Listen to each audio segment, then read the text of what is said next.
Hello everyone. So before I even go ahead in this video, I would like to say that this video contains huge spoilers for people who didn't read chapter 137 um, or who are watching the anime, so consider yourself warned. Hey guys, I am Raflord and I'm going to give you my honest review on the Attack on Titan chapter 37. So let's get into it. Long, long ago when nothing but mere matter existed in this world. So here is a plot where Zeke and Armin are stuck in the path of Eldia, where they both meet each other, and Zeke tells Armin that he was eaten by Ymir too.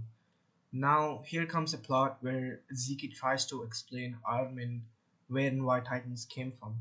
So long, long ago, when nothing but mere matter existed in this world, as countless masses of some unknown things appeared, disappeared, and then appeared again, one of them eventually survived. So, speaking sciences, a lot of stuff came into existence, got extinct, and the cycle continued. But only one has thrived to exist, and that something is known as life, right? So, this is known as life. Well, this is what got stuck into Ymir's spine when she was seeking help. We really don't know what this thing is, except they just call it life. Okay, let's just read ahead. The reason that life ultimately survived was because it was in its nature to multiply. So he's saying that life has survived, as in this life has survived because its nature was to multiply, he explains Armin. Life took new forms in order to multiply, adapted to every kind of environment, and eventually leading us to as where we are now. It sought numbers, it sought spread, and it sought abundance. So he's just explaining why life has existed and saying it sought the numbers, it sought to spread more, it sought to be in abundance. And so Zeke is saying the purpose of life is to multiply. And Armin listens, saying, this sand, these pebbles, the water, they don't seek to multiply. So as these all don't seek to multiply, they really aren't life. But life never stops in its frantic quest to do so. After all, death and extermination of the species runs counter to the goal of multiplying. That is why we face a punishment known as fear, and why that child so desperately sought to avoid such pain. So, child, as in Ymir, has faced a punishment called feared, and she's trying to avoid such pain. And as a reason, the spine got attached to it. Something stronger, something larger. She gave birth to an undying body, and then she escaped to a world that was free of even death. So, with the purpose of life, she has found to give birth to this Titan body. That girl was Ymir, the founder, and this is that world free of death. The where Armin and Zeke are right now is the world free of death. And now Armin's wondering what is Ymir's goals, and Zeke says, I spent an astounding amount of time here trying to understand. In spite of all of the strength she had, she could never defy King Fritz. Why was that? For 2,000 years she remained here obeying him. What was the reason? And Zeke wonders. And she did still feel attached to the world she left behind. And here Yumet actually has a regret, and Eren seems to be the only one who could understand the regret. And so Ziki continues saying, and that is why Ymir chose Eren because she was waiting for him. Eren understood Ymir. Now Armin's like, he's asking Ziki, is there no other way to get in? And Ziki says, Ziki wonders why Armin really wants to get things back, even though it is simple for them to die, because everyone has to die someday. He uses that simpleton logic. And Armin just says that um, he wants to defy the life of his friends. He wants to avenge them. They're fighting. So there is some reason that he has to fight, although there is death which has to come to defy his friends' efforts. And Ziki just says more simpleton shit. and this is show how these characters are fighting right now, and this it means a lot to Armin. So that is what life is to him. And here, Armin is able to pluck a leaf out of the sand. And how is he able to do that? It's because it's something he feels in life, which uh, has purpose to him, right? So Eren brought the idea and uh, took off out of nowhere, and he's just explaining his childhood as what his reason was, right? And I thought the same thing when I so he's just explaining why life means something to him, whereas Ziki's like, I just want to die. After listening to Armin, Ziki's also like, okay, yeah, that makes sense. Because even though this catching and throwing balls doesn't really mean anything, but to me it was happiness. Well, so that way they share the meaning of life. And here comes something.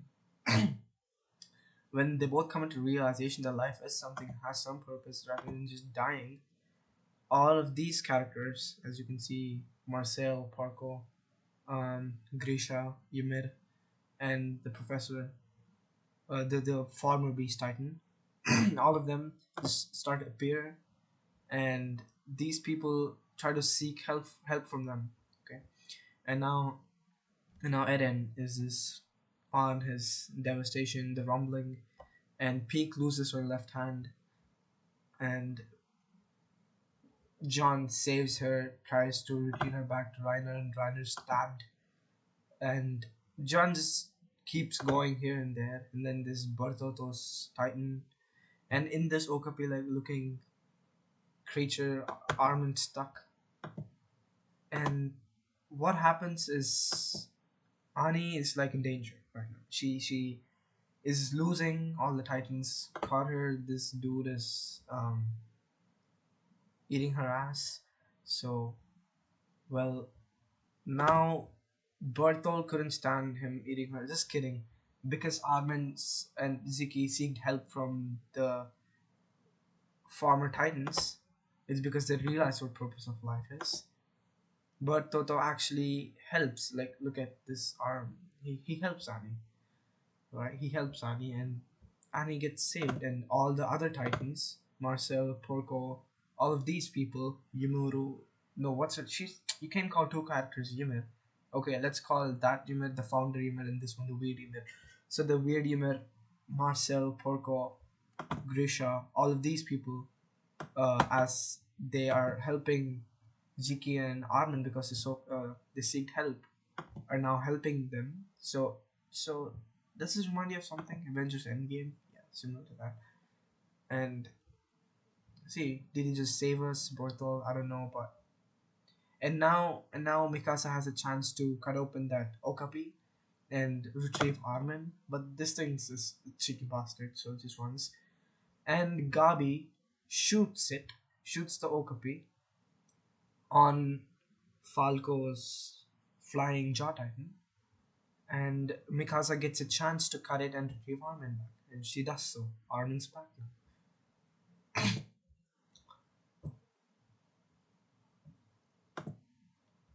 And there's this action, and people and Armin gets retrieved, and all the other titans are here chasing Ani, and Ani catches Armin, and it's just the drama. Ani's like, Armin, sorry, everyone, but we're okay now. Sorry, everyone, but we're okay now. And then everyone's like, Ani, um, and it just the drama just goes on. Well, Armin and all that. So now we can see Grisha's Titan Armin over here just with nuke on his hand. Well, the other Titans are helping them a little bit, and all the Titans are helping them. Yeah, that's what's happening. It's a good plot twist. And now Ziki finally came out. He understood purpose of life, and he's realized it's better to die than to execute the plan he had to remove reproduction of aliens using the founding titan. He was like, I'd rather die and play ball with the professor. So Ziki comes out of Eren's bones, and Levi spots him, and Levi leaves no chance to chop Zeke, as Zeke explains that he thinks that being killed by Levi is the best purpose of him dying, because Levi and Erwin had the thing. He realizes that he lets Levi chop him, and Levi leaves no chance whatsoever and just chops him mercilessly. Wow, that's it. Levi gets his revenge, the one thing he lived for, as a subordinate of the Viking Corps. And now the rumbling has suddenly stopped. It's not approaching Fort Silosa. No, that's in Singapore. That's the fort. It's just not approaching it. And the rumbling just stopped. And all these titans are fighting for the cause alongside the others. And John goes up to Eren's neck. The explosives which are planted by Peak, and he took the button and he pressed it, and John and Eren always had beef, so this is a little thing here. So he blasts Eren's neck. Eren's spine just blows off. Eren's head starts falling down, and John's like, everyone's like impacted from the explosion. What happens is Eren's spine extends to get connected with his neck again, the weird spinal fluid thing. And he's like, yeah, it's doing again, it's going after Eren's head. And then boom, this Reiner who catches this spine, preventing it to get attached to Eren's head. And John's like, Reiner. And Reiner just catches it, it's an arm titan. And everyone needs to retrieve, so they are retrieving back to Falco on his flying titan.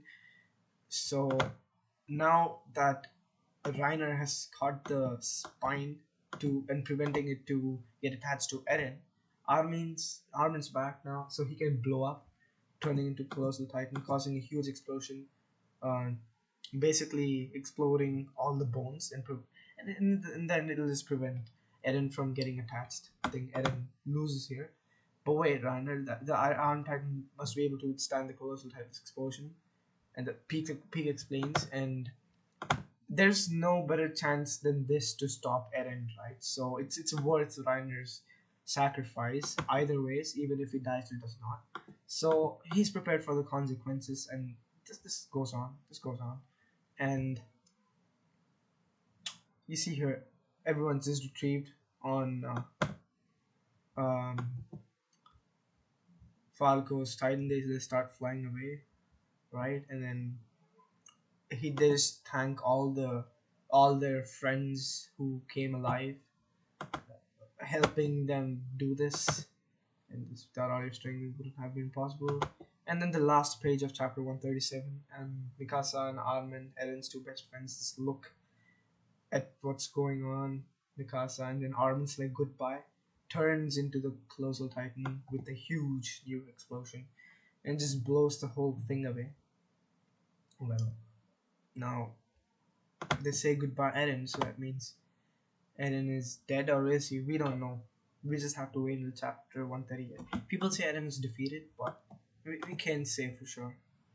Although that explosion, because it's Isayama, he can do anything he wants. But until now, I just narrated what happened, and I'm going to give the review right now. Well, this chapter reminded me of Avengers Endgame, just like how Captain America, along with Thor and Iron Man, they were just alone. Um, it was just them against Thanos and his huge army.